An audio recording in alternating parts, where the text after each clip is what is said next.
Hi, welcome to Saving Throws, the only podcast that shows up when you Google hunky goblins. That's true. I'm Kingsley, and I'm still thinking about Shigo from Kim Possible. I'm Ali, and I recently escaped my Pokeball. And my name's Harry, and my drill is the drill that'll pierce the heavens. Alright, lads, are we ready to spend a whole episode talking about the best anime to ever come out in the early 2000s? Kim Possible. No. Yes. Oh god. Oh yes, just for those who don't know, is we had to record. I'm going to throw others under the bus right now.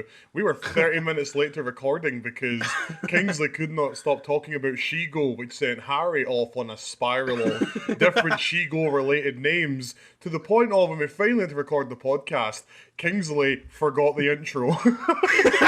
Yeah. We go, you go. I just want to top deck the idea right now that the creator of Kim Possible fully was just like, yeah, we'll call her Shigo. And then people were like, oh, she needs to have siblings. And they were like, yeah, of course. So let's give her Higo, Wigo, and Migo. You also forgot about her D&D only fighter playing brother called Milego. Of course. Isn't Migo a rapper? 3 rappers? Migo is a rapper. I'm glad to see that he failed up. Glad to see he failed up. They all have power blasts just like Shigo. Alright. Nah, yeah, I mean, Kim Possible, what a formative cartoon. You know? It's changed me so much. Like, yeah, for the fact is your taste in women is only based off Shigo. Yeah. I don't want to talk about that, but if you don't have the power to shoot energy, then get the fuck out of my face. Yeah, I'm sorry. If you can't form plasma balls with your hands, don't talk to me. Swipe left. Yeah, come on, dude. Unhealthy limit. Female. Unhealthy. Oh Christ. Truly unattainable. I think I'm just gonna go ahead and roll. Yeah, go ahead, man. Yeah, do your thing. I think you remember what we do here. I'm just gonna quickly get away from this. Let's go. On the D12, that is going to be a 5, which is going to be matching alt fantasy settings with tone and mechanics, i.e. post-apocalyptic fantasy with survival mechanics or alternative magic systems. Yeah, this is a fun one. This is a really fun sort of question, because there's really no, answer to it. That sounds, super pretentious, but, alt fantasy is so fun, because you can kind of break down those kind of general Western RPG kind of fantasy things that you see in a lot of settings, where it's like magic is everywhere, deal with it, wizards, warlocks, sorcerers, clerics. I think an official wizard setting that does this super well is Dark Sun. Dark Sun does this incredibly well, keeping in line with the D&D kind of magic, but also throwing us for a loop with there's not a lot of divine magic around, and you're kind of working off of base elemental forces for clerics. I think it's a really interesting kind of take that you can do on that kind of stuff. What kind of settings do you guys? Oh, it doesn't even have to be an existing setting, but have you seen any settings? I was trying to remember what Dark Run was, and I forgot. That was the D&D thing that was pretty much Conan Exiles meets Mad Max. It was second edition and fourth second and fourth edition. So TSR came out with their second edition one. Obviously, TSR used to own D&D, and then Wizards of the Coast brought it back for fourth edition. And it's basically like the post-apocalyptic desert kind of stuff. Like Harry said, you don't really have divine sources. It's more like the base elemental stuff. Mm-hmm. Very cool. Yeah, obviously, the first mechanic that springs to mind is clearly survival, and we got a bunch of new survival mechanics with Icewind Dale. I don't know whether you do a completely frozen world, a world that is frozen over and taken over by ice drakes or something like that. I think so we've talked about this before on the podcast, adding new mechanics to your game to set the tone of the world and to inform world building, and I think that can be super, super useful for DMs. Now, obviously, there is such a high barrier of entry to being just make it, you're a DM, just make it. But a lot of DMs, sometimes they're kind of uncomfortable adding new mechanical things to their campaign because they're what if it does something bad for my campaign? But adding a mechanical thing that changes the tone can be so useful. I mean, like putting a greater emphasis on survival in a campaign where you want your players not to feel like epic heroes, but like actual soldiers or actual mercenaries who are fighting against like a wilderness situation, like in Icewind Dale. Icewind Dale has a lot of that kind of stuff involved in it. Another play on that could be if you're running a campaign that's set in a world with a lot of high magic, lots of politics, a lot of like machinations or machinations, however you want to pronounce that. You could implement systems for like social strands and pulling on favors and debts, drafting contracts, looking up laws, using law to your advantage, using like I run a Ravnica campaign where I like to try and emphasize your background and where you've come from and what guilds you're associated with, and like who do you know because of that? What kind of what things does being part of that guild give you? If you're Boros, obviously they're gonna let you into pretty much any crime scene you're supposed to be at. You're Orzhov, so you've got a bunch of favors that you can call in. Things like that. It's like adding those minor mechanical things that can really inform the way your players feel in a setting when you get there. Yeah. Also emphasizing something like a fame system or like an infamy system where I think Pathfinder do it where they've got a whole fame system worked out where, if you defeat a certain amount of like bad guys, you gain a level of fame, you find a treasure, you gain a level of fame. And like in a post-apocalyptic world, it might be very easy for someone to become very famous because it's like a smaller world. Or it might be very difficult to become well known and establish like a legend, like you do within most D&D games. You eventually, you become a legend of some kind. So working on like a fame system, infamy system, something where it's like, because you destroyed a town, you might not get as good deals from other merchants because everyone's pissed off at you for destroying a town. Even if they were evil, that's a whole town. And if you have that kind of power in a post-apocalyptic world, like you can see like the power dichotomy shifts. It shifts wildly from like the average person to someone with essentially superpowers. Yeah, and that's like very tonal as well. That's very of the genre, right? Yeah. And I mean, I know we talk about a lot of D&D because all of us come from a D&D background, but there's other systems out there that you could like use that have a different magic system completely. Or even just, come up with some kind of magic system where instead of using components, it's like an essence of someone's life. You're using your own life essence. And maybe they might eventually like start floating from a regular person more towards something like a hollowed one, the more magic they use. Because you don't have divinities in like a post-apocalyptic world or something like that. So you're actually drawing this magic from your own willpower, like your own reserves. See, to like almost touch upon that, I actually made, because you're a player in my campaign, King, so you know that I favour making rules that just are kind of cool or give the players more control. And our system that I actually developed was a system called Mana Burn, and it's only for magic users in the sense of sorcerers, warlocks, and wizards. Not so much druids or clerics because they pull their power from somewhere else.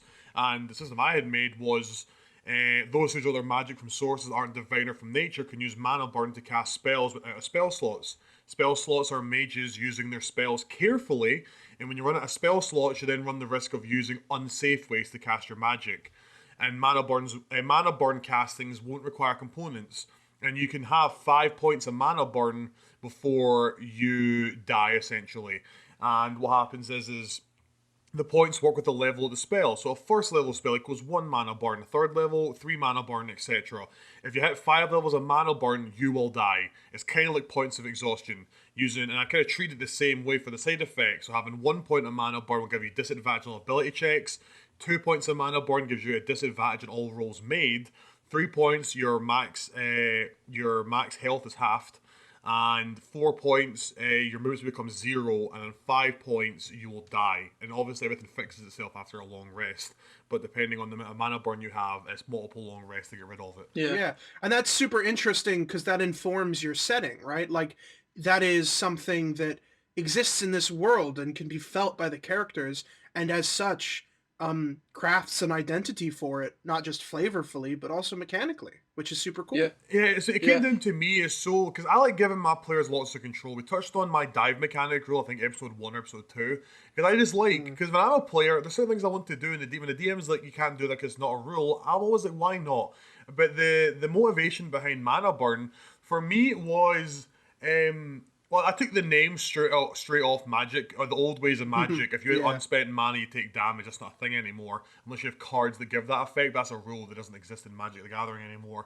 But the crafting of that system for my campaign came from a place of me being a giant weeb. And it was like, why? Like, I think it'd be really badass to give my players the choice that, don't get me wrong, I may have to adjust it now they're a higher level. When I made that, they only just had got access to 5th level spells, so I have to rework it now that they're level 8. Are approaching 9 very soon. And I came about as a way in, why, if they were out of spell slots and they were in a really bad situation, why couldn't one of the characters step forward in that kind of anime moment of, I need to go all out here, I don't care about myself, I need to protect the ones I care about, the party members, so I'm now going to use my body as a fuel for my magic. I think that'd be a really badass for a player to step forward and be like, I am now going to, even though I know the risks, I don't want anyone else here getting hurt. And actually that happened in my campaign, where right after my first ever PC death, the players were exhausted and they were afraid to long rest on this Mind Flayer ship, which is very, very true. And they got into a bit of conflict, and Quinn, one of my players, she ended up using Mana Burn for the first time, and everyone was like, what are you doing? Let the fighters take care of it. They saw the fighters went doing such a hot job with this threat. Sorry, voice crack there. And Quinn just hit forward with the fireball, Mana Burn, and she RP'd it really good, and it kind of was that badass moment of, I'm now going to give a part of myself up to save my comrades. And it was really cool. Yeah. And that's like it's like that moment. It's like that really cool moment that you've facilitated with this mechanic that you've made. It did facilitate such a cool fucking story moment, because after that moment in the campaign, we had just lost someone. And Quinn, the first mate, and me, the pirate, like the captain, Mortis, we just went on a hell-bent mission. I think we both had levels of exhaustion, because I had literally I took all of that fireball damage because Mortis didn't want to get out of the way. He had this kind of self-flagellating kind of idea at the time, where he was like, yeah, if she's going to kill her, she might as well kill me too. But it facilitated this insanely cool story moment where me and Quinn just took point and cleared out this entire fucking ship. We literally, I remember Mortis just throwing knives and then running in and sneak attacking. Quinn would do magic on the other people in the room. I'd say do magic. Quinn would throw some insanely cool spells at the other Mind Flayers, and we would clear out a room like that. It was insane. And it was such a cool story moment because of that mechanic. And even when a player comes to me and wants to use my own homebrew rules to add to something, like the last session we had before we took our Christmas break, because we're a weekly campaign, we took a nice little break for me to give me a break from DMing and for everyone to enjoy Christmas with their friends and family. The last session we had was the party had finally come into contact with this group of paladins I created. They're called the Lawbringers, and they're literally like, this is when I designed these guys, I think maybe a year and a half ago. And the way I do my campaign is, anytime they leave a massive area, so because I've built a completely homebrew open world campaign, and literally session 1 I gave my players a map and we're like, where do you want to go? I'm not going to railroad you. I'm going to let everyone basically deal with their backstory stuff, and then around about 8 or 9 we're going to start going into the actual storyline of the campaign. It gives the new players time to learn, and it's more of a relaxed, kind of like a video game where pick your quest before it comes into this is the main thing. Because I'm doing a level 1 to 20 campaign, so I'm in no rush. I know my players, it's going to be maybe a 2 to 3 year long campaign. And I roll an encounter, it's called a world encounter for me, and it's whenever they leave a country, what will happen. It happened once where they just saw ships coming in from one of Mortis's rivals, but it didn't start anything. They were just like, okay, we now know Richard Mandane dock ships here. That's a good thing to know. And it's going to be even something small like a dragonfly's overhead, but finally they rolled the guys I spent so long working on, the Lawbringers, and the creation behind them was these really, there's as far right as you can go on lawfully good. Like, they have drank the Kool-Aid. This is like lawfully good to an insane amount of conviction. Like, this is like your classic, like the classic. We just blew up a city, yeah, but we killed the bad guy, so we done good. That's pennies compared to what they will do. They literally go from country to country or to area, and they completely clean out, and even take over in some cases, views or beliefs or ideologies that they deem wrong, and they make it kind of like. I don't really want to say the Nazi party because that's not what I base them off at all, but also kind of like that conquering, because you would think they were all off a conquest, but they're not. For example, even if they, so if say right now they went into a village, everyone worshipped Bahamut, they never done anything wrong, but if they viewed that god as a lesser god, then they would not leave that town until everyone either bent to their god or they destroyed the village, and that's how they move from country to country doing stuff like this. And they finally, and I rolled the encounter and they landed at Sarah, this pirate haven part of a country. It wasn't a pirate country, it was just this part of a country, pirates completely taken over. And the players have talked about maybe leaving, maybe spending a day here. And after I like gauged it with them RPing, I'm gonna roll the encounter to see what happens. And I rolled the Lawbringers, and I was like, if they stay and fight, someone's gonna either die or guaranteed get badly hurt. And they all got back to the ship. No one had heard of them because they were a subsect from Mavelon. Two players on my campaign were from Mavelon, so I had them roll history checks. One of them knew exactly who they were, and the stress and when he was telling the players, "We need to fucking get out of here now. We need to get out of here." The Mortis is kind of like his adopted father figure, and he's an NPC called Smo, who they have seen just kick all kinds of ass in the campaign. Got his ass beat and was seconds off dying before the PCs even saw how strong these guys were at the point of jumping off the ship to get Smoke back. So two other NPCs jumped in to help, and then with some awesome magic and really good creativity, they got Smoke onto the ship, and they just decided to book it out of there. But they saw this kind of halberd using paladin point his finger, and all these magical runes started to appear. And no one there recognized the magic because I have to be careful because some of my players are listening. I don't want to spoil anything, but let's just say they do not use a magic of a world the players know about. When he shot this spell, which was like I did the classic like tiny little beam on the finger that turned into like a massive ray that could engulf a galleon, which was their ship.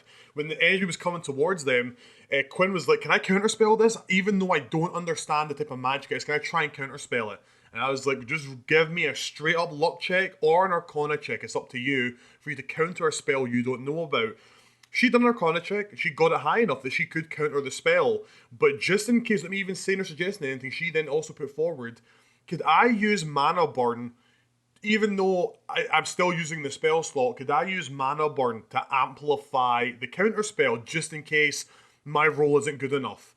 And I already told her you'd bet the roll, and she was like, "No, I want to use this Mana Burn to make sure that it's a done deal, I can stop this." So we had this amazing moment where, because Quinn, who is a wild magic sorcerer, who doesn't know where her magic comes from, I know where it comes from, because I'm the DM obviously, but no one knows where her magic comes from, where she put her hands up, and instead of just your classic counter spell where she snaps her finger or waves her hand and it fizzles out, she put this like massive arcane barrier around the ship, and it hit into it and begun to crack, and then her hair started ethereally floating up as her eyes went completely blue, glowing with this wild magic energy, to the point where she snuffed the spell out and then redirected it back straight at him. And it had this moment where everyone was like, "Quinn, what did you just do?"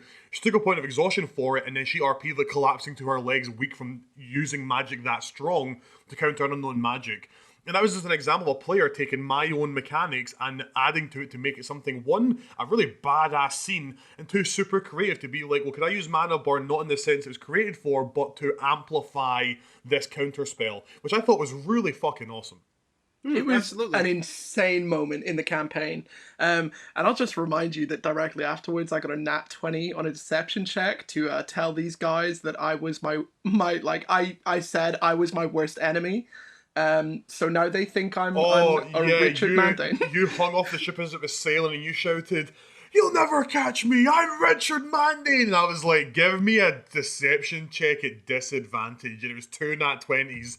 And I was like, one, holy fucking wow. Two. And two, I was like, you know what? These guys are going to fucking think he's Richard Mandane because he rolled. And like I said, yeah, there'll probably people will go, you can't crit a skill check. Yeah, you can. But a nat 20 for like a total of, even just taking away you can't crit it, the total score was like 33 or 35. So either way, this was a fucking success without the critting of it. The fact he critted, I just gave some flavor for it. And it wasn't like these paladins shouted, we're coming for you, Richard Mandane. These are very stoic, less is more words kind of thing for them. Like, less is more. They don't speak. But I informed Morris that you gather with like his body language. He believes you. So it's going to be really interesting having these group of people hunt down Richard Mandane, who, if they ever do catch him, will notice looks nothing like the man they saw.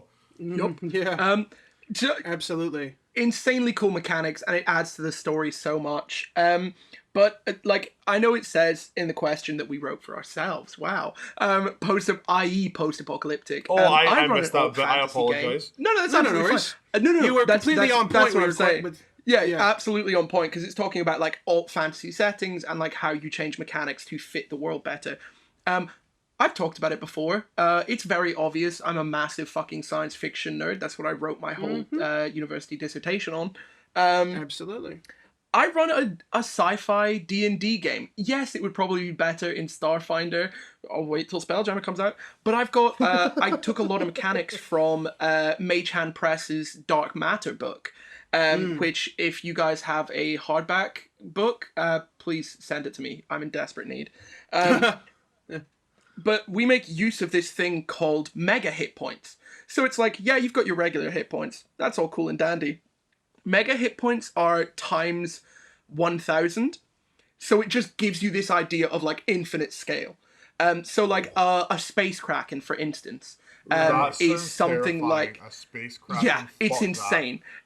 It's something like 248 mega hit points. So that's 248,000 hit points. Unless you have a ship, unless you have a ship with some good weapons, you can't take that alone. Like, a fireball will do nothing to that. I mean, I don't know. I've seen paladins and fighters break my action economy pretty well. Hey, listen. But what I also have is some homebrew spells that do mega damage. So you've got spells that can only be used in outer space. And spells that can only be used on ships and only be used on beyond gigantic creatures. These are called, like, they're Leviathan class creatures in my campaign. My party hasn't come into them yet, and if you guys are listening, enjoy, buckle up. Oh no. But just that's a simple thing as adding like an extra kind of hit point. Yeah, you've got temp HP, yeah, you've got regular HP, but what about mega HP? Just for showing like the scale of something. We're talking about like a kraken that is potentially the size of a baby, like a small moon, right? Something that wild. Insane. And then I've also got... Wild. But I mean, that also can, like, if players can access that, that also kind of has, because, like, again, I like... all my creativity comes from things I've seen that fuel the fire. There's certain things that I watch or read that really stoke my creative flames. And that's why I did a homebrew campaign, because even though all the DMs I know told me it was like, don't do it, you're a first-time DM, don't do that. Well, if you can be that creative, fucking do it. And I had just too many ideas to not do a homebrew campaign. And I have changed the name because Matt Mercer has these in his campaign. They're called Vestiges of Divergence. Now, I originally called them, I think it was called the King's Holy Arms or something like that. I gave them a different name, but Vestiges of Divergence just sounds so much fucking cooler, right? So I swapped the King's Holy Arms, or the King's whatever it was, I think it was Zalathar's Hidden Armory or something like that. I changed those names to Vestiges of Divergence. And this is a slight spoiler for the players in my campaign, but it's only because you're going to be coming into contact with a few of these very soon. And they are weapons that I have. Well, they're not all weapons, some are armor. I wanted to have a moment where...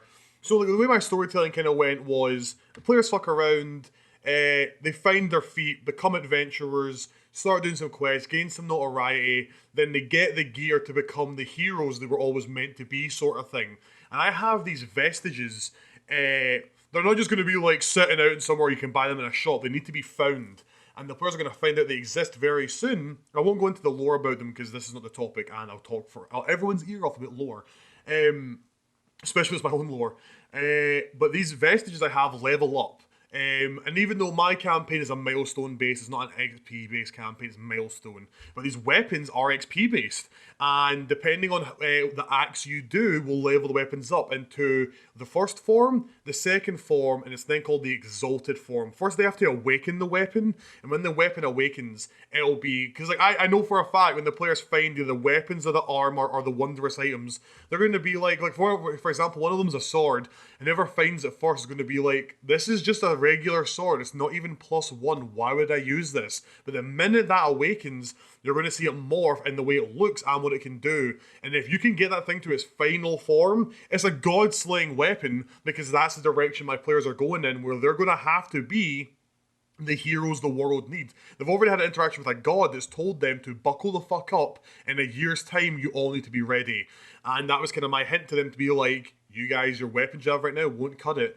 And these weapons, and I took like the leveling up system that is in D&D for the players, because I always wondered when I first started DMing what the XP thing meant, because I never knew XP was a thing in D&D. And I took that mechanic and threw it on and attached it to these set of weapons that were crafted by the gods. And they level up, and when they get to their like final forms, they can do some incredibly broken shit. And I remember when I was making them, I was like, should I make these this broken? But then I also had the same thought of, well, if a DM told me this weapon was forged by a god, and then I fully done everything to get it to its masterworked form, and it was just a +2 or +3, I'd be like, a god made a +3 weapon, but the artificer in the party can make stuff way better. So yeah, I made them incredibly broken, because they're probably going to be towards the end or days of their leveling when they have them maxed out. And if they're forged by a god, they kind of have to feel forged by a god. Yeah, absolutely. I mean, you need some absolutely broken shit for past that. It's another really interesting thing. I think it is, I don't want to misquote this name. I think it's Brian B. Davies, who runs a campaign about above level 20s. These people basically go through apotheosis and become Brian gods. B. Davis. B. Dave Walter. Yeah, Dave Walter. B. Dave Walters. I've not watched Theogony it, of Kairos. Yeah, I've not watched Theogony it, of Kairos. He's actually a really cool guy, because I saw Kairos. his interview with that on YouTube, and he said you could watch it on YouTube, and I couldn't find it. And he just, and he even replied in the comments saying to that video the interview did, hi, after this interview they get taken down, message me on Twitter. So I messaged him on Twitter. That's pretty big DM. I messaged him on Twitter, and he goes, here you go, and give me a link to the Dropbox for it. And I was like, what a cool guy. I still haven't watched it yet, because we are incredibly busy here at Saving Throws. You will guys see very soon the schedule, because it's not just going to be a little tease for you. It's no longer going to just be a podcast. But we're very busy here, and I just had not had time to watch them. But the idea of like he's running a campaign for above level 20 seems awesome to me. He just talks about like the difficulty of creating a campaign for like gods, effectively gods. I mean, you talk about the Theogony of Kairos, these are fucking gods. So in an alternate fantasy setting, when you are gods, when you're above level 20, or when you are level 20, where do you go from there? There's no sense of like character advancement in terms of like leveling and new abilities and stuff. You kind of go for the items. So like going for a more item-based thing. I don't know if anyone here has played World of Warcraft. I've sunk a lot of my life into it. When I have actual money, it's a game I'm dying to play, but I cannot afford the subscription. When I actually have a base way of money, I 100%. And I'm an actual decent PC that can run that. I cannot wait to dive feet first, head first, everything first into World of Warcraft. Brother, you let me know when you do, because I will bring you in. You're the first person boy. going to ask, dude. Literally. Cannot wait. World of Warcraft, fantastic game. I've lost a lot of my life to it, so has man almost as handsome as me, Henry Cavill. That was a lie. When you get to a certain point, it used to be level 120, you don't advance in level anymore, your items get more powerful. So you have an item level. So having a mechanic like that where you that's vestiges kind of like Destiny. I say kind of like Destiny. Yeah. In Destiny you would level 1 to 20, and then 20 was your max. And then with some DLCs, they'd make 30, 35 your max level. But then after that, it was called your light level, and it was the weapons you would get, like they drop from missions, whatever. The best weapons came from raids, and that way you'd be like level 40, but the game didn't care about your actual level anymore, only cared about your light level. And you'd have to get the gear, weapons, and armor to buff your light level higher to go into these raids and other things. Yeah, Yeah. definitely. I mean, yeah, I mean, the thing about mechanics is that, like, if you can imagine how you want them to make your players feel, you could really do anything. And I mean, an example of creating a mechanic or utilizing a mechanic that fundamentally changes progression and like who specifically you are talking to about progression. Theros, the Mythic Odysseys of Theros, is an excellent book. It introduces piety or Yeah. Is piety, this the yeah, D&D piety. expansion? Piety. Yeah, piety as like a as you're focusing on the gods for not. I mean, okay, I'm not gonna mince words. I mean, piety isn't the only way you level up, but like using piety in your campaign, now it's like, okay, I have to focus on what god do I worship? How do I get more pious? How Is do I this in please my the god to Theros get? expansion that came out last year? Yeah, the Yeah. Mythic Odysseys of Theros. Yeah, I don't own it yet. I've not bought it yet, but I'm very excited. As a Magic the Gathering lover, I'm very excited to get into it. it's a great book and super great. I mean, I love Greco-Roman fantasy. It's truly Same. it's like one of the origin points of like epic quests and heroes traveling across. It's not the only origin, but it's like probably one of the most culturally like known origins of that kind of storytelling. So having a campaign of like my characters traveling across this land and having these gods that are super active in the world and using the piety system, you can really sort of deliver that to your players, really just give them that experience with that stuff, which is one of the points of mechanics. It's one of the great things you can do with this wonderful, You wonderful get game that we boons love. as well, don't you? Yeah, I mean, you get boons supernatural separate? gifts. That's it. Supernatural Yeah. gifts. I mean, those are technically first level feats. When you create a character in Theros, they're like, oh, you can choose a supernatural gift. But personally, if I'm running a campaign that calls for it, I can give if a player formally allies with a god and says, this is my god now, I've sworn allegiance to this god, it would not be amiss to say your supernatural gift that you had at the beginning of the game is changed. You are fundamentally altered by the god that you worship. Oh no, and there's like so many I avenues. can't agree with that more because I brought her up. I mean, I technically brought her up. I'll bring her up again. A character, well, she's dead now. A character in my campaign, Sylvia, she was a protector, Azimir. So beautiful gold. Well, they're white wings, but she flavored them as golden because she was Maleki's daughter.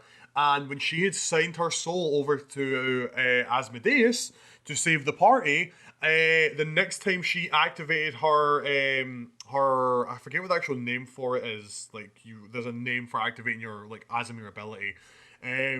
Instead of her beautiful golden wings coming out, her decrepit bone-like wings came out, and I let her know you are now a fallen because you have left Maleki and you've aligned yourself with Asmodeus. So your beautiful golden wings that come from your mother have now withered and have died, and you've now fallen from her graces. As you now, your new patron is Asmodeus, so you no longer have your protector wings. You are a fallen Azimar, and that's why she had these horrible bone-like wings. So I totally agree with what you're saying, Harry. Totally agree. Yeah, it can be super rewarding for a character to feel that their character, or a person to feel that their character is in flux, because there is something so frustrating about making a major character decision and fundamentally nothing has changed, right?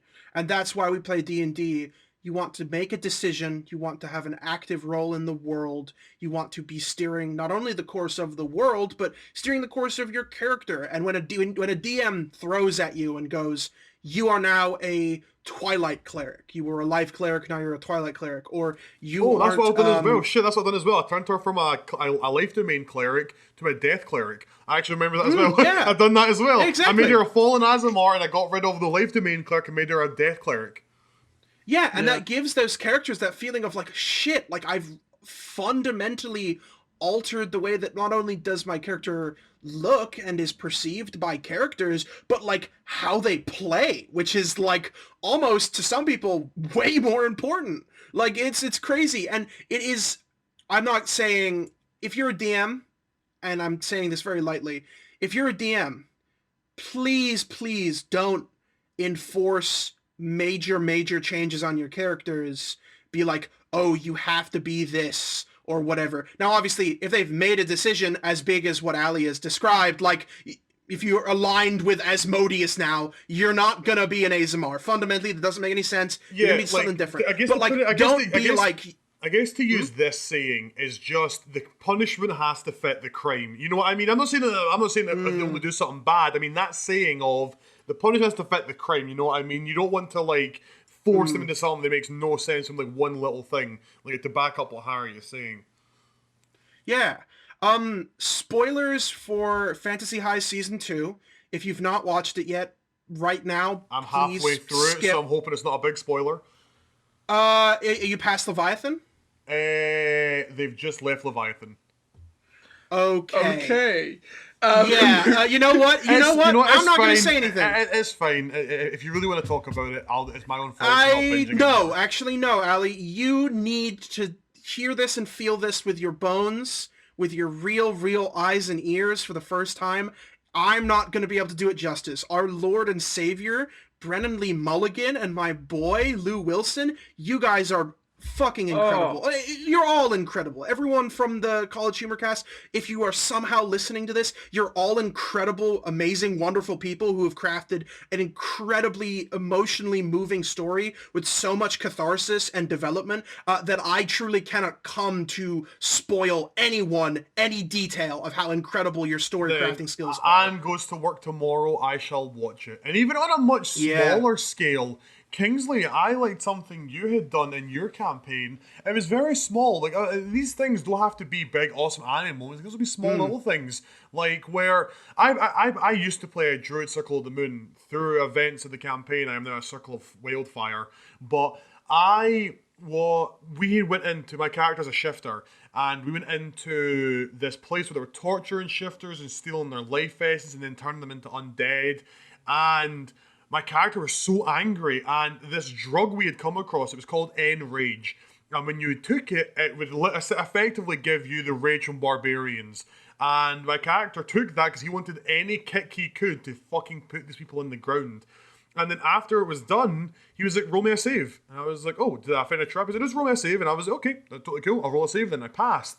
And I didn't ask any questions, but Kingsley just said to me, oh, well, if you had failed that, you'd have been addicted to this drug. And I was like, oh, shit. And I kind of loved that consequence on my action because, yeah, in the moment, I was doing it for the right reasons, but that doesn't make me exempt for what was going to happen next. And I loved how Kingsley was like, yeah, if you'd failed that roll, because he even said when I had acquired it, it was a really addicting drug. And I had never got it because the hero's not a drug user. It was to make a bomb to make everyone go manic and fight. But I ended up taking it myself just to give me that edge.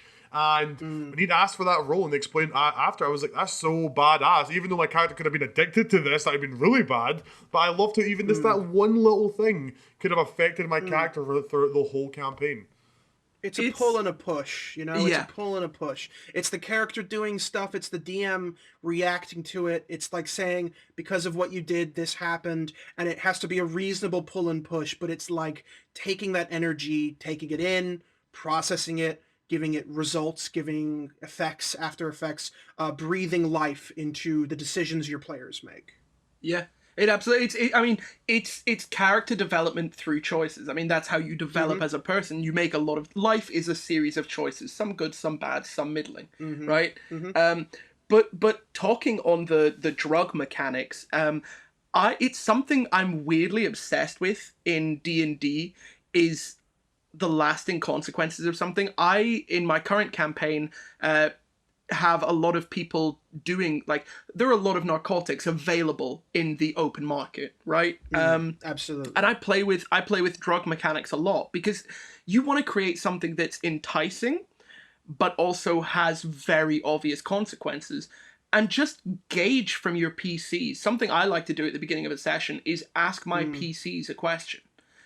That sometimes helps them get into character, and more often than not is for me to pull upon later.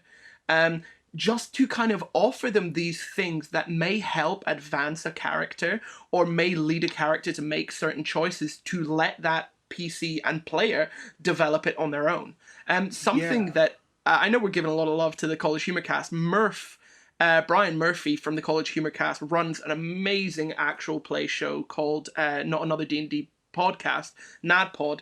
And on that, he has a character called Hard One who slowly becomes addicted to a drug called Arcane. But just drugs are something that is so underlooked in D&D because it's a real part of the world. And I know it's a game about dragons and dungeons, but obviously adding some elements of realism, like addiction, recovery, alcohol, all sorts of things that are ancillary to actual being an adventurer, are just fun little mechanics to make a world feel more alive and can work in alt fantasy such as a modern day setting or a sci-fi setting or a low magic setting where drugs give people powers. Absolutely. Just a very cool mechanic overall. Yeah, and on the topic of drugs, drug abuse, alcohol abuse, it's funny because, like, when you first sit down to play D&D, you think you're like, I kind of just want to play a super badass guy or lady or whatever have you. And I kind of just want to play this idealized adventurer, but like, it's so funny playing with lots of different kinds of players, because I mentioned I'm running this Ravnica campaign. I have players in my campaign who I'm talking to, and they're running me through their character, and they're like, boy, I cannot wait to roleplay this, like, crippling drug addiction that my character has, or like, I can't wait to roleplay, like, this gambling addiction my character has, or like this depression, or like these truly very down to earth real things that people deal with every day. But like, it's exciting to look at those. It's exciting to look at those issues and like, how do I pull this off? How does this look for my character? It's like things that you wouldn't think would be fun to think about. Like, I talked to my parents about me playing Dungeons and Dragons, and I'm like, oh yeah, there's a character who is like homeless now. And my parents are like, why would you ever want to pretend to be homeless? But like, it makes for such good story and makes for such good intense moments for characters. It's like, it's just so hard to beat that high of having a moment that everybody in your campaign remembers, even if it wasn't about their characters. Yeah. I know in Ali's campaign, this is Campaign Talk, the podcast. In Ali's campaign, there is a character who's very young, completed everything they needed to do, and now they're just an adventurer because they've done everything they needed to do in their life. So they started slowly to turn to alcohol and other drugs to stop the pain. And I played my character, the pirate captain, who lost his wife very young, as he used to have an alcohol addiction, or he used to use alcohol as a coping mechanism. He now has a much healthier relationship with it. But because of that choice, I made it that I didn't want to see that character go down that same road. And whether or not that was, that's not me as a player being like, you're not allowed to make your character have this choice. That's me as a player acting off of my PC's background and being like, look, I care for you. I don't want to see you have the same issues I had. We can work through this some other kind of way. Yeah, it's establishing a dynamic, Yeah, absolutely. So cool. At the end of the day, you're playing people. You are just rolling dice and playing people. You don't have to be. It's D&D. You can just be in it for the combat aspect of the game. But getting that rich element of role play is quite nice. I enjoy it a lot. Yeah, we all do. Yeah. We all love a little bit of that crunch, a little bit of that fluff. It's like a cotton candy popcorn. Yeah, I'm very much a crunch guy, but I do love the fluff. Love the fluff, dude. I'm a big fluffy boy. Simply love it. I love to see it. I love to have it all up on me.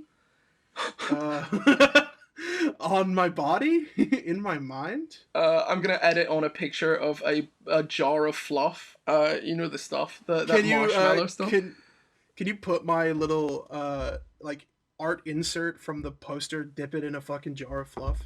Yeah, done. Easy. Easy. Yeah. Cover him in we've talked sticky at length on mechanics. Yeah. So do we want to absolutely? Should we roll? Want to have a little roll?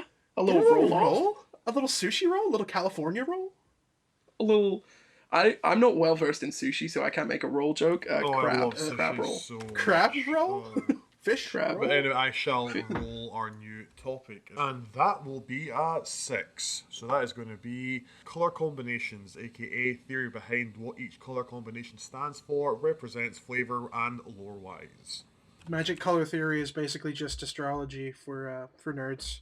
Yeah, I don't have a star sign. I have the Magic the Gathering color. Pie. Yeah. I see tons of girls like, what are you, a Cancer, a Pisces? I'm like, I'm an Elizabeth. It's Is It season right now. Yes, oh god, so guys, sorry I'm being so bitchy. It's Is It season, and just I'm gonna have to counter everything you say or act very fast and just hit you really quickly hasted. Sorry guys, so sorry. sick. Niv Mizzet's in retrograde right now. Yeah, I need to. No, okay, now's becoming like a religion thing. I need to go speak to Pastor Niv Mizzet. Sorry, I need to confess a few sins. I didn't counter my opponent when I could. I wanted to be nice, and that wasn't very is it of me. I also didn't play my shock to deal with and kill their cards. I felt I was a bit of a bully at the table. Please forgive me, Niv Mizzet. I fucking love the idea of just being like, oh, it's Isis in retrograde. I really care about instants and sorceries. Get ready for the smoothest segue you've ever seen. Word. Instead of talking about is it, let's talk about what it is. For me, whenever I...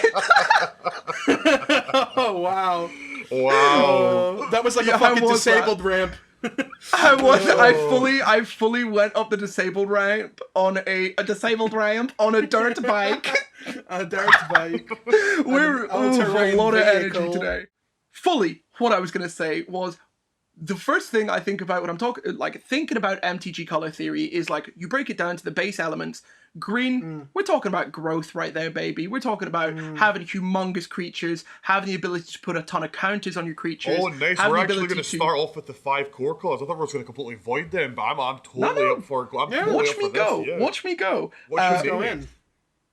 Weirdly, white and black, I'm sure I've said this to you guys before, white and black are both fully life and control. Like, black controls their graveyard, controls the board. I would agree with that, as they're kind of two sides of the same coin. White for me is like structured, equality, peace. Very low though. If you look at some white cards, they're very... like, they have their own form of control, like blue. And then on the other end of that, black is very much self-interest, where white is selflessness. And then you have impulsive, which is not structured like white. And where white is all about peace and law, then you've got the very destructiveness of black, the sacrifice of black, and the power. Like, because a lot of black cards, and it's usually the power of stepping on someone else. For example... if you can even think of a few black cards, there's the color pie, and that is, white, blue, black, red, green. But they all have their own form of draw. Red is usually discard to draw. Green is usually just draw, but you're paying a little bit more than you want to. White doesn't have that much draw, but most white cards gain you life as you draw. Blue, it's all about gaining knowledge. You're drawing for free mostly with blue. Black, most of the draw cards in black, like one is called Village Rites, it's sacrifice a creature, draw 2 cards. So you are killing and gaining, consuming to gain more, and that is very black in nature. Absolutely. I mean, when I think of black versus white, it's always like mono black is like the self, like ambition and the self, and white is always like the community and like the multiple, as opposed to like, and that's comes through with like a token theme, right? I mean, I know a lot of colors have a token theme, but white is like really, really good at getting a bunch of dudes out and caring about a bunch of very, very small dudes all together. And that's why I think flavor-wise, white and green, Selesnya is the color name for both those. Not only are they flavor-wise great together, because they're both kind of nature and peace, even though green's a bit more spiritual opposed to the lawlessness of white, but they are the best. One, for mechanic-wise, Selesnya is the best for tokens, just the best for having a token deck. But they both are kind of that two sides. They are almost very similar with like the nature part, the peace, everything being connected. So those two colors meld well together flavor-wise and from a mechanic-wise. Yeah, absolutely. That's why they're allies. Popping off of what Harry said about the tokens, I mean, even in the standard current meta, in a white deck, you can see things like, I know you hate when I play it, but I love it, Impassioned Orator. You've got things like Griffin Airy. You've got things like Leonid Warleader. Leonid Warleader is fully a 4/4 that costs, I think it's either 5 or 6 mana. And every time it attacks, you create 2 cat tokens or cat people tokens with lifelink. Griffin Airy, whenever you gain 3 life, you create a flying 3/3 Griffin. 3 life on your turn, there's a few cards that, like, for example, I can't remember her name. She came with Zendikar. She's a 3 costing 3/3 flying angel. You can pay 6 and give her +3/+3 in lifelink, but her passive ability is whenever you gain 5 life at the end, if you gain 5 life in a turn, at your end step, create a 4/4 angel, and that's on anyone's turn. White screams equality because usually one card doing something benefits more cards. Like Ajani's Pride Mate is a 2-drop 2/2. Whenever you gain life, it gets a 1/1 counter. Then there's, I think his name's Hollowed Priest or something. He's a 1/1 for 2 with the exact same ability. And you if you can get your synergy up, and then there's even the Thoros god, who's an enchantment. If your devotion to white is 5 or less, he is an enchantment. If it's higher, he becomes a creature. Whenever you gain life, put a 1/1 counter on something. It's a very, even those card things. I'm just going off the white mono deck I run for dailies in Arena. That just screams equality, because if one card gains you something, everyone benefits. Well, on your side of the field, everything benefits. I mean, I can't remember her name. I think it's Luminous. I can't remember what her name is. She's my favorite card right now in Arena for Historic. She's a 1-drop, 1/1, that whenever a creature enters the battlefield, doesn't matter whose board it is, whenever a creature ETBs, you gain 1 life. That then triggers Helio, that then triggers Ajani, that triggers the Priest, and then if you have a thing wherever you gain life, create a token, then that token that's being made triggers her ability again to gain 1 life. That creates a Griffin. That Griffin ETBs 1 life. Ajani. I mean, if you look at our last footage, me running that synergy had got my 2 Ajanis up to 54/54s in a very short turn, because that loop you can get off. But even like that, it's like their quality's there, because one card does something, every other one of your cards benefits from it. Please absolutely. Find the name of that card, because I'm currently running a deck with Veto, Thorn of the Rose, Dusk Rose. Don't you worry. I will send you, like I have in the past, because I love looking after my little brother. I will just export my deck list. I have one of the best win conditions on Arena. If you want to win with Veto, here's an infinite loop that can't be stopped. We're going to tangent off a little bit here, just because Kingsley hit that part of me. There is a 5-drop card. If you haven't got it, it's a gold wild card to craft it on Arena. This also works for real life. It doesn't have to just be Arena. This is a win condition that has won me tons of games. It's a 5-drop card, 1 black, 4 generic. It's called Exquisite Blood. Whenever an opponent loses life, you gain that much life. If you have Veto on the board, you gain 1 life, you win, because they endlessly loop. I've won so many games that way. Or if you get it came with Zendikar. It's a 3-drop version that whenever you gain life, an opponent loses 1 life. So you don't even need Veto. He also works for that trigger. And then I think there's one called Malakar Blood something. He also has, whenever you gain life, an opponent loses 1 life. So you just need one of the 3, either Veto, the Zendikar one, I can't remember the name of, it's escaping me, and the old Innistrad card. One of those 3 creatures, Exquisite Blood, all you gotta do is find a way to gain 1 life.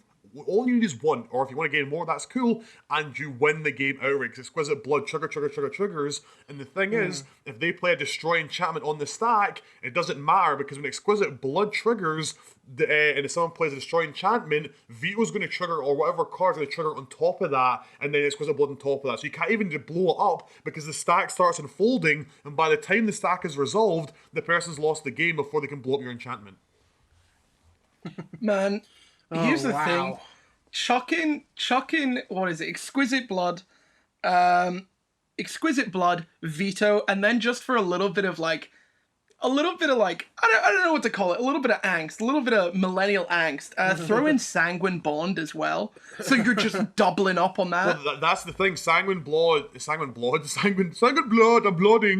Sanguine Blood and Exquisite Blood, they are meant to go hand in hand for that win condition, but now because cards, because they're both old cards, now that cards are advancing, we're seeing a lot of these older enchantments be placed on creatures, and that's why your Vetoes, your, I can't remember the name, I have to open Arena in a minute and look at these names.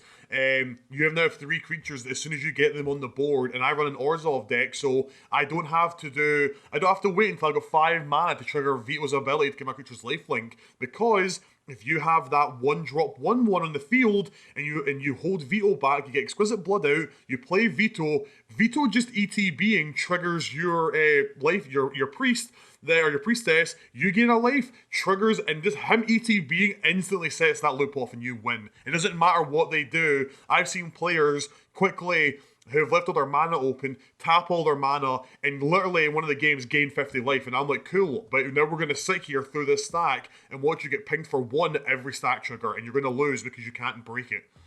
That's why as soon as, if I'm ever playing in the arena and I see someone dropping Exquisite Blood, it is the first thing I blow up, because people don't play Exquisite Blood and wait, because on Arena, there's so much enchantment hate. People only will play Exquisite Blood when they know they're about to win, because they're either going to pair that with Veto or they're going to pair with Exquisite Blood. On the other end of that, I'm not as worried when I see a Veto, because if I see a Veto on turn 3, I know they still need 2 more turns to get the Exquisite Blood out, and I can kill them before that goes off. Or so I can kill Veto before that goes off. But just a tip to anyone listening, and to you, Kingsley, if you've ever seen Exquisite Blood get played, if you have to enchantment removal in your deck, or even target removal, that needs to be the thing you take away, because they're building, and usually by the time Veto hits the field, that loop's going to kick in, because they may have a way to even just gain 1 life or something like that in the back pocket. So as soon as you see Exquisite Blood, that needs to be targeted straight away, because that is them getting ready to win. I know we're talking about color. We're meant to be talking about color theory, but I'm going to expose myself here real quick. You know, when I play MTG or any kind of strategy game, I love to bluff. So what I do is, for as long as I can, if I'm playing a dual colored deck, I will only play, if I'm lucky enough, I will only play mana of like either white or black, so they don't know like the other half of my deck is actually another color. I'm so with you in that. If I have a hand that's mostly white and I've got 1 black card, I've got mostly white mana, I do the exact same. I'll hold back so I can catch them off guard. Sometimes it doesn't work, sometimes it does. But I totally agree with that little technique you do. Yeah, absolutely. Everyone came in here thinking that blue was going to be the most fucky with all sorts of their spells and their negates and their unsummons. Like you said, blue is all about knowledge. Blue is about using what you know is going to happen with all those scry mechanics, all those milling mechanics, and using that in your favor. To me, at least. No, blue is 100% knowledge, curiosity, perfecting, but also deceit. There's a lot of blue cards. If you look at it, because a lot of I also feel a little bit sad when we get a cool new card with amazing art, a badass name, and they've got tons of abilities, so you don't bother giving them a bit of flavor text at the bottom. I always love the flavor text. My play group, Danny, Tom, and Anne, we will sometimes our commander games will go on to like the 3-4 hour mark. Don't get me wrong, we've had commander games that have lasted half an hour, but sometimes our really intense commander games will go on for like 4 or 5 hours. It gets to the point in the game where someone's taking forever on their turn. Someone, and it's usually mostly me, looking at my card, I'll read a flavor text that's either really cool or really dumb, chuckle to myself, and that all leads this kind of like a domino effect around the table. Everyone will start reading the flavor text. But if you look at some of the blue flavor texts, they are kind of deceitful, because to strip everything away, just to say, like, because we've all said that each color is 4 things. To strip it all away, just at the bare bones, white is organization, green is instinct. A lot of green cards are beasts. It is instinct. Red is emotion, but I feel red's emotion personally, because a lot of the art is anger or passion. Red, I think, for me, is a very emotional color. Black, I am going to go on a limb and say I think black is self-concern. It's always getting rid of something else to make you stronger. Even a card's called Murder. Like, I think black is all about self-concern and blue is about curiosity. But that's my 2 cents on like the 5 colors. Just strip them down. What do they represent? Yeah, I mean, blue does have that kind of deceitful angle, because truly, to deceive someone, it is almost like, oh yeah, I pulled a fast one over you because I'm that much smarter, you know? Like, I have the know-how to run laps around you mentally and you don't even realize. But it shares that with black. It shares that, like, not even that black likes to lie, it's just that black is really, really good at lying. And blue is like, lying is permissible because it shows that I am mentally faster than you, in a sense. But blue doesn't go out of its way to lie. It doesn't it doesn't present itself as a liar. It just says, I have the ability to do that. I can do that if I want to. Blue can sometimes. I've seen a few commander decks I played against, or even just watching like videos online, like Command Zone, a few other channels like that, where I've seen also people playing blue decks in the style of anything you can do, I can do better. Because blue has tons of copy cards, steal cards. And it's like, and you can build a deck around, cool, no matter who I go up against, I'm going to steal their strategy, because my deck is all about stealing what they have, and it's literally anything you can do, I can do, but better. Blue kind of has that cocky arrogance to it, because they're so, even in their card arts, they always look like they're studying, or they look like they have a look like Dovin. Most of Dovin's Planewalker art, his face is just, I'm better than you, if you look at most of his art.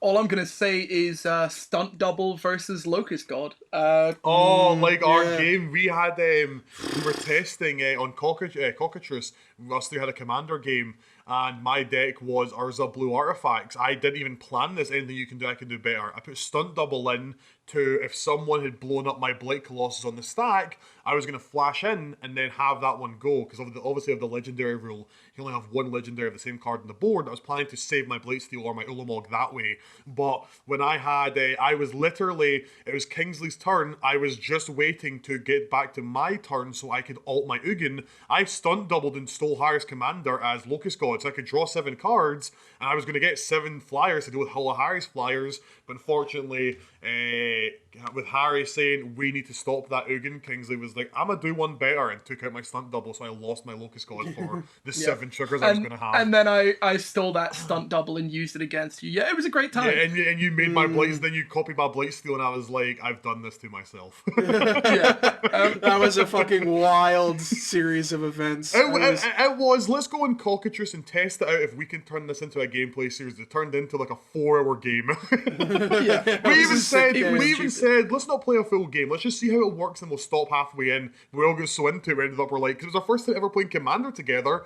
We ended up sitting there for like 4 hours in this one game. I ended up having my other half sitting on my leg, because I'd not been, because I said like the podcast, because it wasn't even a podcast, we were just doing our meeting that turned into testing.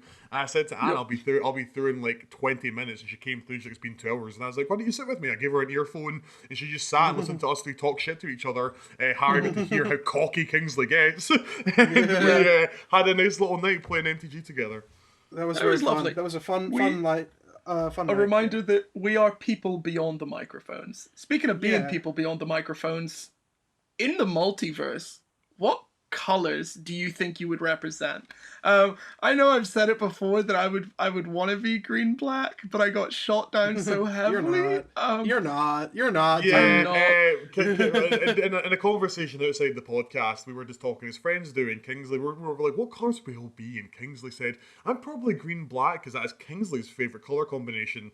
To where me and Harry burst out laughing, and I was like, Kingsley, you're not. You are red to the core, because he's a very passionate person. But let's not compliment him. I'm not talking about his passion. Let's throw that away. This is not a nice segment. This is not a compliment Kingsley. Even though I love the boy to pieces. He is red because he is so quick to act, and even just playing Magic with him, which you will see very soon how he plays Magic, he is so quick to just jump in, balls to the wall. Like, I could have four 10-10s out, and Kings has a 1-1. He's like, I'm going to attack, because he might think, why would I do that? He might have something planned. I'm not even fully thought about it. I'm going to throw my 1-1 at his wall and see if he doesn't even block me. And I'm like, I'm going to block you. And he's like, didn't think you were going to do that. Or when he only has 2 creatures out, and one's really powerful, one's really weak. And I've got a full board I can chump block with. Kingsley's brain is, I'm going to kill so many of his creatures here. But then after he loses powerful creature, he's like, I'm fucked now. Because Kingsley's hasted. If he was a Magic Gathering card, he would have haste. So me and Harry laughed, and we were like, dude, you're a red card because you are so quick to jump in. You are haste. Absolutely. I think Kingsley, in my opinion, Kingsley is red-green. Probably erring more on the side of red. He is Gruul, because we also know the side of Kingsley is very spiritual, very kind of hippie, all about one love. So I 100% can't agree more that he isn't just red, he is Gruul, but not for what Gruul is in Magic, for this kind of barbarian. No, he takes the one love and the nature look inward from green, but he definitely is covered also in the hastiness, explosionness of red.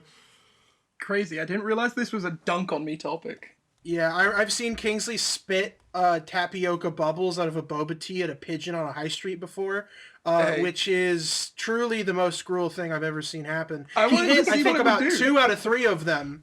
2 out of 3 of them he hit, and I think that's pretty powerful. It's called scientific theory. I had a hypothesis that the pigeons were going to fly away. 2 out of the 3 pigeons flew away. The other pigeon tried to eat the tapioca. Yes. Master of warfare. Which is, the... I truly believe him to be the greatest of us. 100%. Thank you. When it comes to Ali, and I know Ali's opinions on what his color combination is, I truly do feel Ali is Jeskai in white, blue, red, probably erring towards the side of red and blue, but there's a little bit there. There's a little bit of white in Ali.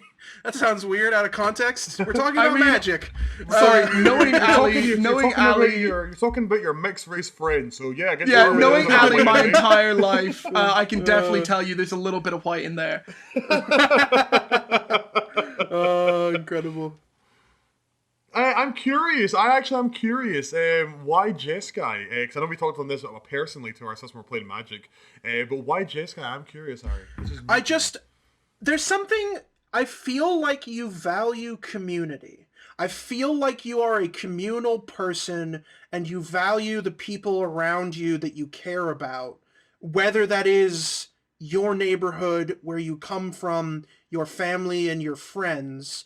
And I feel like, obviously, me and Ali were friends, but I have not known Ali as long as Kingsley's known Ali. I just feel like there's enough of that in there that I couldn't discount that when it comes to your color identity. Because just the way you talk about your friends and your community, I feel like that is something that is very important to you. And you talk very passionately about those things, which is red and white. That's the intersection of red and white. So that's why I would peg you as a Jeskai color. Now, I do say he does err on the side of is it. That makes sense. When he says he's it, I'm like, yeah, I see that. But there are aspects there that, I mean, when it comes down to it, when you boil everyone down, we're all Woobrig, but like, but I mean, like, yeah, I mean, I don't know. That's just my reasoning. Nah, that's a fair point. I can back that. I'm not crying. Moving on. Moving on. I give you a little kiss. Harry, what color would you be? I'm not crying. I give you a little kiss. We're not afraid to cry live on air. We're manly men. I would back the Jeskai 100%. I do see a lot of is it in Ali, but back the Jeskai. Like, growing up with Ali, he is someone who definitely cares about the people around him. But he also has this insane, we all, deep down inside, and for me, more on the surface level, what we all like to call crackhead energy. And Ali has some insane crackhead energy, but in the cleanest way possible. Like, Ali's brain operates at such a high speed that sometimes you have to fully, like, slow down what you're thinking just to process it all. But you also have, like, you don't come at it in a chaotic way. You have all these fast thoughts, but they're so well ordered. And adding to, like, the blue element, whenever we play MTG, you son of a bitch, you always, like, you have a plan for everything, and you always have a counter, you always have a counter, you always have a counter. Just a well-planned out man. Glad he was made. I was not ready for this fucking segment. Jesus. I went in super happy to let and I'm just going to own it, my Fleek flavor fly. I'm going to own Fleek flavor? That'll be our first ever merch, I guarantee it. I did not expect to have this many compliments. I am truly lucky and blessed to be surrounded by a great group and to be surrounded by these two guys and now more than weekly basis. I love you. I love you, boys, and thank you for the. I love you the most. And I love that we can all share our crackhead energy together. I will say, Ali's definitely blue because when we play Magic, he's a fucking prick. You know what's funny? You know what's? I love that because that is something I've never heard that. I've definitely heard that before. Because when I sit down at that table, I'm there to fucking win. Or there has been times I've sat at a table, I'm there to have a weird, funny time. Like I've come at my play group with some of the most well-conceived, probably phenomenal decks I could muster that are going to win me the game fast. I've also come to tables and went, this is my deck with only arts that have this card in it, and I get shit on so bad. Like, man, I also like just playing for weirdness. I can't remember what the weird deck was I made. I think I tried to make a deck that only had bald men in it, and it did not go well, man. Like, I have tried weird things for fun, but it came from years of playing Yu-Gi-Oh! With my friends as a kid, and I get shit on so much, and I was like, how did I not see that coming? That now when I play Magic, I see one card on the board and I'm like, I need to think what that card's gonna do 10 turns time and next turn. And it was the game we first had. We've never all played Magic at the same time together, and the first game we had, I was just chilling. Harry was dominating the board. I was like people knew, like, Kingsley and Harry were like, we need to focus on Ali later on, because all I was doing was tapping an artifact to get put 1/1 counters on all my artifact creatures. Only had 3 at that point. I had Unwinding Clock out, so all my artifacts, creatures untapped. So all my artifacts untapped every player's upkeep. So the most I was doing was giving all my creatures +3/+3 every turn rotation. That wasn't the problem. Harry was going for Kingsley. Kingsley was trying to build his board up because he got mana screwed. But it came to like turn 6 where I had all my pieces on the board that Harry and Kingsley were like, we need to stop this infighting and we need to focus on killing Ali. And I was like, I wasn't even mad or salty. I literally looked at the both of them and went, I know why this is happening. I totally understand it. But I agree. I agree. But also, Harry, I'm not going to let you do that. Counterspell. And Kingsley was like, hey, at least they burned it. You can't stop it a second time. Ali, I counterspell that. And Kingsley was like, right, okay. And I think Harry said, he can't kill both of us. He can only kill one of us. So we may have a window here. And I was like, Karn's Temporal Summoning. I get an extra turn after this. So realistically, I think it's checkmate because you both will die to infect. Because of Blight Steal. God. Quick disclaimer to the entire audience. The only fucking reason that our 2.5 hour commander game ended is because Ali needed to go and eat dinner, so he ramped up as quick as possible and killed us. Yeah, truly. I will get that out of the way. I actually forgot about that. That is true. I was just enjoying playing Commander with 2 guys I've never got to ever play Commander with. Me and Kingsley have played Brawl a bunch, but I never got to play Commander with these 2. And Harry actually told me about Commander before I even knew what it was, back in our D&D Discord. And then I ended up finding a channel called Command Zone. I watched them play Commander, and I instantly fell in love with it. But Harry told me about Commander before I even knew it was a thing. And I never got a chance to even play Magic with Harry prior. I mean, Kingsley play Magic all the time, but it was awesome to sit down at a virtual tabletop with us 3 and play Commander for the first time all together with each other. And I was just enjoying the good vibes. We're all shooting this shit as friends do. Nothing was serious. It was the first time in a long time where we weren't even talking about work. Because even if we just jump in a call to talk to each other, it turns into a meeting about saving throws, and that's okay. But it was nice to turn our brains off and just sling some cards. But it got to like I had eaten for 7 hours mark, and I didn't even know it because my brain so much. And Anne was like, I'm gonna order some sandwiches from Penn Station. It's gonna be here soon. And I was like, yeah, it's fine. I thought the game was gonna be over because Harry had this insane Teferi puzzle box Locust God combo on the table that every one of his draw keeps, he was making like 1 billion 1/1 flying bugs. I was like, he's got this. And then when I saw, because my makeshift office right now until I actually try to turn our spare bedroom into one, I looked at our window and saw the delivery man walking up the steps, and I was like, no, I want to eat my food warm, and I need to win this game in 4 turns. And Kingsley and Harry were like, where did this come from? Because I was fetching, I was tutoring, I was doing everything to end the game as fast as I fucking could. A man who had nothing to lose. Talking about slinging cards, I'm gonna sling one your way, Harry. What color combination, or even just straight color, do you think you are? So we can dunk on you. Yeah, so I love to play blue, but I'm not blue because I am not very numbers and letters. I was waiting for Harry to be like, I'm colorless. I am unknowable. I am merely just the fingertip of something peeking into reality. Sanded color. Truly feel like I am probably white-green, probably. I shit you not, that is what I would give you. Because you are very structured, and you're a very selfless person. I can honestly say, like Harry touched on earlier, I've not known Harry for the same time I've known Kingsley. But to also put it out fairly, I've not known anyone the same time I've known Kingsley. I've known Kingsley for 23 years. I've not known anyone apart from my mum and my grandparents that long, my brother. But Harry, from the time I have known him, he's a very selfless person. Like, the amount of times I've heard him be like, oh, don't worry about that. I'll cover that. Don't worry about the money, I'll cover that. Or, hey, I'm doing something right now. I'm going to drop it to help you. Harry is a great guy. And I honestly think that. But also, I don't think you're as structured and lawful as White is. Because I've heard you on your beautiful, spiritual, wild life talk about how we're all connected, man, and the stoner in you comes out. So you are 100% White green, because you've got all the beautifulness that White offers, but you are green at heart. The amount of times I've heard you be like, just look within, man. And I'm like, fuck, just Harry. look within, man. Fuck. So you are definitely Selesnya, 100%. Curveball to that. A massive thing we're discounting here is the immense, and I mean palpable, crackhead energy that Harry lets off.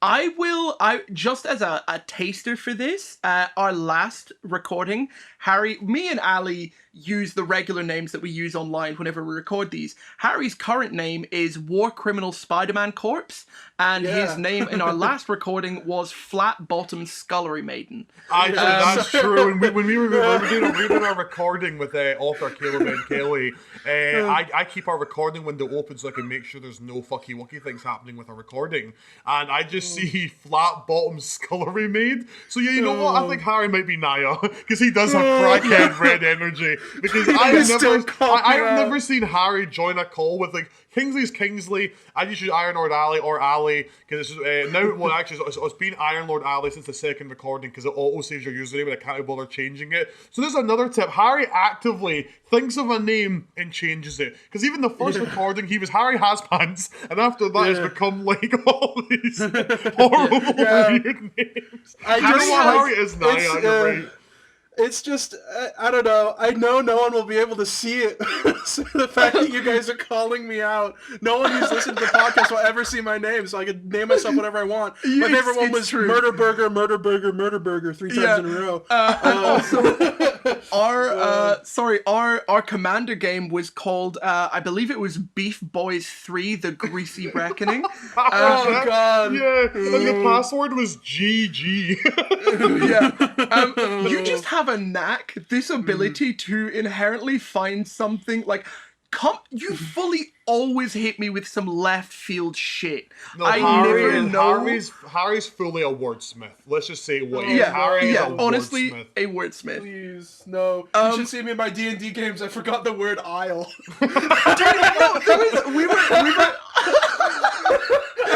It's that thing that you walk down in the grocery store. Yeah. It's like a narrow street. It's like a street with walls on the side, and they're like what? An aisle? An aisle? And I was like, yeah! Harry comes up with some insanely impressive verbiage. A man with a lexicon so large it rivals the mind of even Jace. Okay, let's He comes out with some shit like, we'll play Quiplash with our friends. And Harry, the funniest thing to Harry is when someone doesn't get the time to finish a sentence, so it's like, Dad, play. So it's like, someone's clearly trying to say like, Dad, please don't. But Harry just kicks himself laughing when someone fucks, I don't know, man. That is Harry. Crackhead I've heard, like, when we're talking about, like, how do we draft this announcement, like, just a little peer full looking glass of the saving throws. Harry writes our announcements, because he's amazing with words, honestly. Thank you. And even talking about D&D with him, I've ever asked for a DM tip or something like that. Harry is phenomenal with words. And you would think he was a poet or a scholar, but then if you get him when he has been working all day, or even just didn't sleep like 1 extra hour, he's gonna come at you with some like crackhead junkie energy as fuck, and be like, Harry, everything okay? He's like, oh yeah, I've just been looking up like what Pokemon could kill each other the fastest in a barroom brawl. And I'm like, all right, man, okay. Cool, you can just sit over there. Incredible. No, cruelly incredible. Cruelly incredible. So, if we just want... There's been a lot of crunch going on here, a lot of emotions, a lot of crunch. I'm going to hit you with some full flavor, some full big flavor. I'm hitting with a Baja Blast. Ooh. Okay. This is in line. It's relevant. Mm-hmm. Color identities of Ronald McDonald, Wendy's, and whatever the logo of Taco Bell is. Here's the crazy fucking thing. I was trying to, in my head, I was like, we could do the color alignments of politicians. And then I was like, no, that's dumb. A perfect example of coming with some left field shit. Here you go. This is the wordsmith, poet, scholar Harry who's just going to ask the color combinations of who was it? Ronald McDonald and who? Yeah, I would say this right now. Ronald McDonald definitely evading his taxes. Doesn't pay his taxes, like tax fraud. So definitely mono black. Yeah, Taco Bell, black red. Interesting. Goes down so quick. Goes down so quickly, comes out even quicker, and does damage on the way in and out. I honestly think Ronald McDonald is Wooborg. I feel like it depends on the day you get Ronald McDonald as the Ronald you're getting. I think he is Wooborg. I think he's all 5 colors. Because he could be really nice, crazy, animalistic, or just wants to straight up murder some kids in the black side of him from the, I remember I walked into a McDonald's and Ronald McDonald was behind the desk, leaped over and fully savaged a family of 5 in front of my own eyes. Well, I mean that's why people there's an old it was written in the old days of the old religion before any of us were really conceived that Ronald McDonald would give McDonald's their power, but once every 31 days he has to feast on a family of 5 because they get a family pack. Like they get a happy meal, they're actually the real happy meal for him. Yeah. When the kid opens up the box, it's just Ronald McDonald's flaming fist piercing through the bottom, throwing chicky nugs and fries every which way as his fist connects and uppercuts the child into the rest of the family. He is a giver and a taker. He takes and But gives. Wendy's definitely, I don't know, maybe blue-white. Wendy's is always on some shit. And Wendy's is always like, with their social media team, they're always like, yeah, watch us do some insane shit. We're better than you. Roast you. True. Yeah, they'll just roast you. I once got a parking ticket from Wendy at the store. From Wendy? Yeah. From Wendy herself, from Big Wendy. I walked into the shop, can you call them shop? I walked into Wendy's, ordered a Baconator, and Wendy herself slapped my ass and said, good hustle, king. And I bought another one. Yeah. Is that sexual harassment? Is that because you looked at Wendy's and thought just to the back door of your mind, Kingsley, she reminds me a little bit of Shigo. Oh, a little bit. True. A little bit. She's ginger, but she's got that energy. She's also fully. I'm talking about grown-up Wendy because I'm pretty sure the person in the logo is like a Pee-Pee Longstocking kind of thing, like a child. I'm truly away from that. I'm talking. Saving throws exposed. Yeah. I'm gonna move away from that whole thing. Before we leave, Wendy's does shoot plasma blasts. Wendy's to be true. Yeah. I know for a fact, I have observed her over a length of time, and she does shoot plasma blasts, and she does have a stellar roundhouse kick. You're a resistance predator. Yeah. Fuck off. I'm disbarring all of this. Wendy's, as a political non-entity, can do anything she wants. Wendy's is the reason Guantanamo Bay exists. It's 2021. She can do whatever she wants. She's a free lady. She can shoot plasma blasts. She's grown. She can do what she wants. Speaking of doing what she wants. Speaking of doing what she wants, do we want to have another role? No. We don't want to end. We ride this train all the way to the station, baby, and then some. I'm talking Keanu Reeves speed to ride this bitch to the end kind of shit. That's right, movie references too. We got it. He was in that movie? I didn't even realize. I mean, I've never seen Keanu Reeves. He's the main guy. Speed. Yeah, Sandra Bullock, which I have an irrational hatred for, but I still have it. And Keanu Reeves. I used to think his name was Keanu. I don't know why that's funny. Okay, I'm gonna go ahead and roll the dice. Just go off. There you go. This is the high. This is the side of high we were talking about. I'm gonna go ahead and roll this dice. Go ahead, my skinny king. That is going to be a 2. So let me open up Discord and have a look at what that's going to be. Well, actually, funnily enough, Kingsley wanted to talk about this today. I did. That's going to be threat assessment in MTG. Woo, baby! My Sun Tzu, a lot of people will have heard of him. He wrote a tiny little book called The Art of Warfare. Yeah, I think my favorite quote from that. I think my favorite quote from that book is "Retreat and beat your meat." Yeah. What I was going to say was, uh, bought the book, threw it away, and I thought the best thing for me to do is just throw all my creatures at people all the time. Who needs warfare when you... It's not even a fight, you know? Yeah, I liked it when he was like he went out on it like he did a solo career and just started like rapping. That was sick. No, that was John Cena. Oh, Or no, that was Mark Wahlberg when Mark Wahlberg used to be Lil Marky Mark. I think I'm thinking about RZA. All right, whatever. Oh, my bad. Sorry about that. All right, continue. It's a threat assessment. When it comes to Magic, I mean, so the thing about threat assessment in Magic is it's like so situational, right? It's like so genuinely difficult to say in every circumstance this creature will have a higher priority or a higher threat than another creature, right? Like it's so hard to gauge that from like an eye level view. It's all contextual, at least from when I think about threat assessment. I mean, obviously there are some cards that would be like, okay, this is definitely always going to be much more of a threat than this card. But like, when you get into like ranking systems and you're ranking cards by how powerful they are and how much of a threat they are, you're then going into things like, what format am I playing this in? Like, what am I looking at, like my hand? What does my board presence look like? You know, like it's really, really situational. For me, like the main things to look at, obviously not when I'm playing with you guys, when I do play serious Magic games, is I will look at how much mana do they have tapped? How many cards have they got in their hands? What strategies have they already tried to pull off? And what creatures are out on the board? So like looking at their color and seeing what mana they have left to play with. If it's their turn, it's a different game altogether. But on your turn, you have that chance to assess the threat and pull out your counters to it. So say, for instance, you might not want to attack against a red deck which has full haste across the board, because if someone can come in when you've just attacked, you have no blockers left.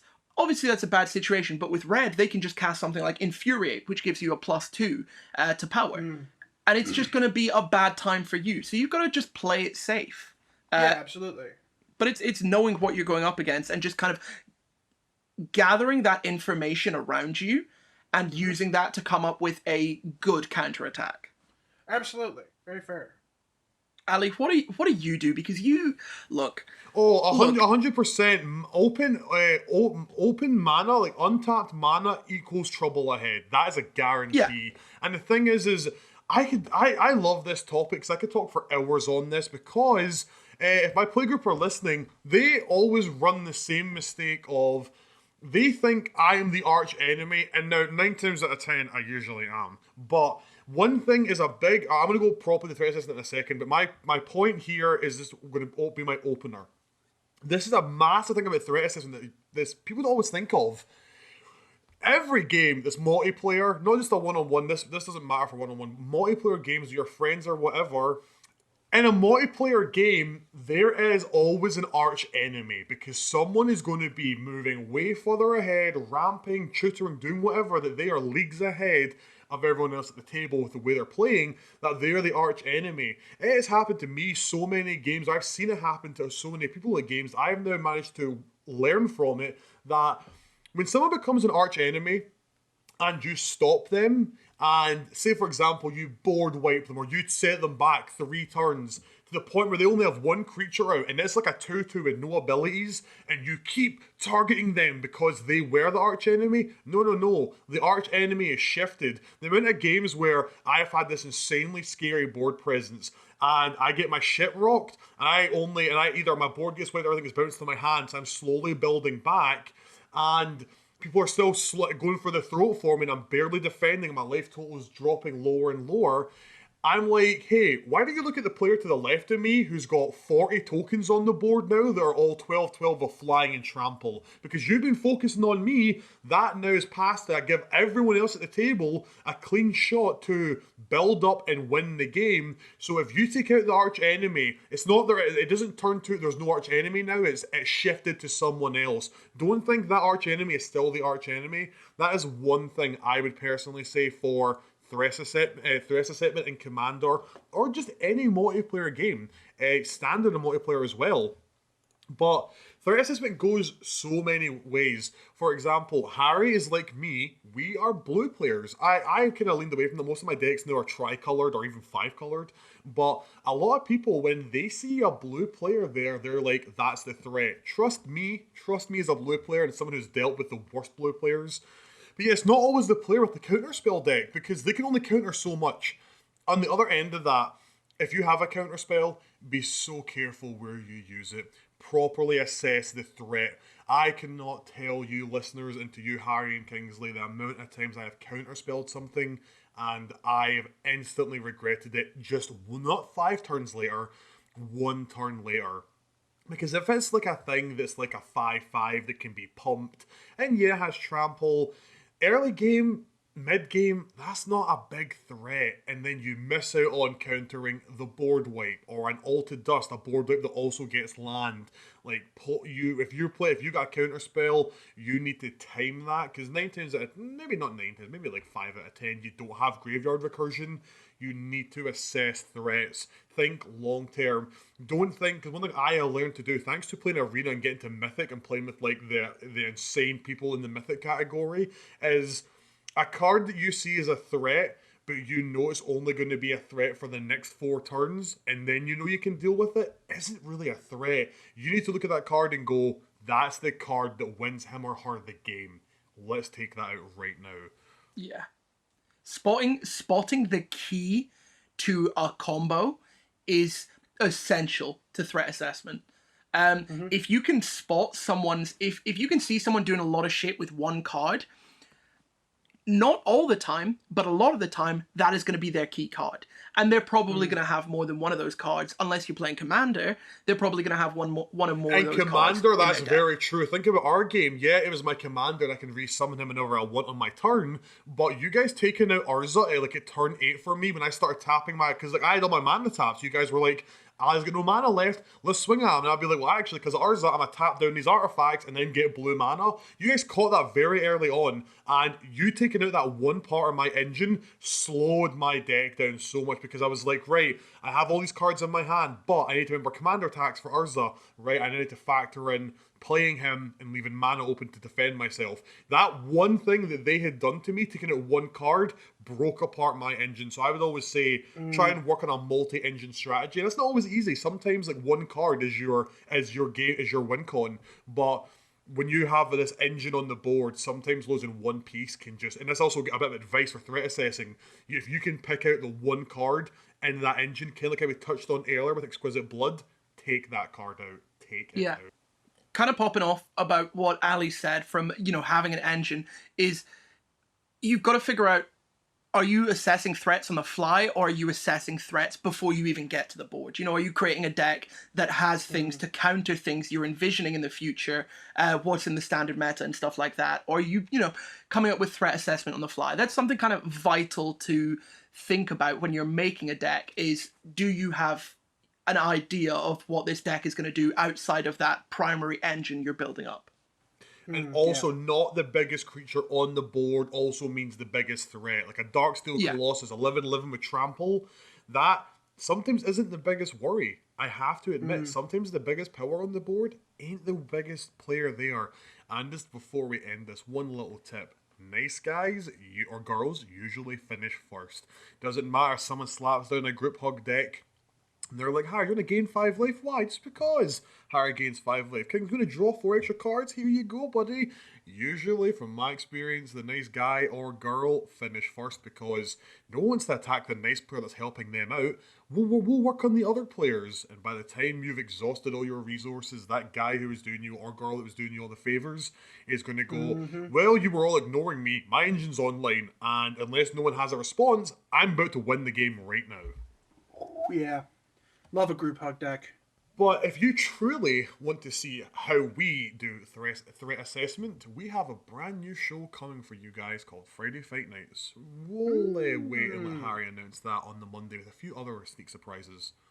I'm going to be right there and you're going to be there with me in word form. That's going to be the end of our lovely little podcast today, guys. That's been us at Saving Throw. Until next time, we'll be here cultivating mass. Goodbye. Bye, everyone. Bye.